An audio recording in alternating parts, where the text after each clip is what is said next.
আপনার জন্ম ভারতে, তাহলে তো আপনি জন্মসূত্রে ভারতেরই নাগরিক, তাই না?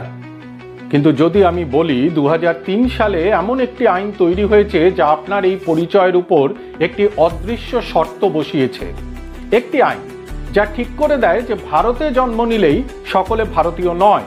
এই আইনটি শুধু একটি আইনি পরিবর্তন ছিল না, এটি ছিল ভারতের আত্মার পরিচয় বদলে দেওয়ার এক বিশাল পদক্ষেপ। আজ আমরা সেই 2003 সালের নাগরিকত্ব সংশোধনীর গভীরে যাব এবং খুঁজে বের করব কিভাবে এই আইনটি ভারতের ধর্মনিরপেক্ষ চরিত্রকে বদলে দিয়ে একটি বিশেষ রাজনৈতিক ভাবনার দিকে ঠেলে দিয়েছে। 2003 সালের আগে পর্যন্ত ভারতের নাগরিকত্ব আইন ছিল খুব উদার। সংবিধানের মূল ভাবনা ছিল জাস সোলি, অর্থাৎ মাটির অধিকার। এর মানে 1987 সাল পর্যন্ত যে কেউ ভারতের মাটিতে জন্ম নিলেই সে ভারতের নাগরিক হয়ে যেত, তার বাবা মায়ের পরিচয় যাই হোক না কেন। 1987 সালের পর নিয়ম কিছুটা বদলে বলা হলো বাবা বা মায়ের মধ্যে অন্তত একজনকে ভারতীয় হতে হবে। কিন্তু তখনও ভারতের দরজা সবার জন্য খোলা ছিল। ভারতের মাটিতে জন্মানোটাই ছিল সবচেয়ে বড় পরিচয়।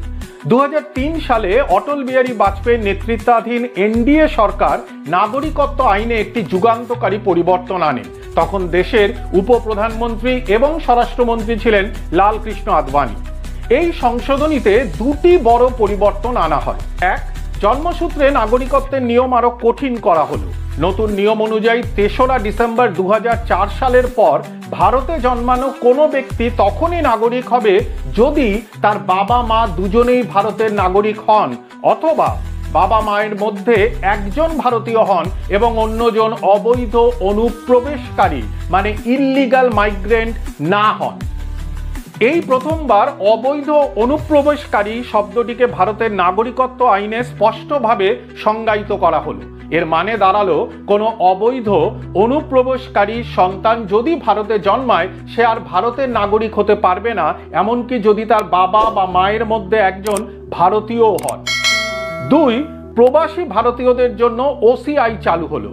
একই সাথে এই আইন প্রবাসী ভারতীয়দের জন্য ওভারসিজ সিটিজেনশিপ অফ ইন্ডিয়া কার্ডের ব্যবস্থা করে, যা তাদের ভারতে প্রায় সব রকম অধিকার দেয়।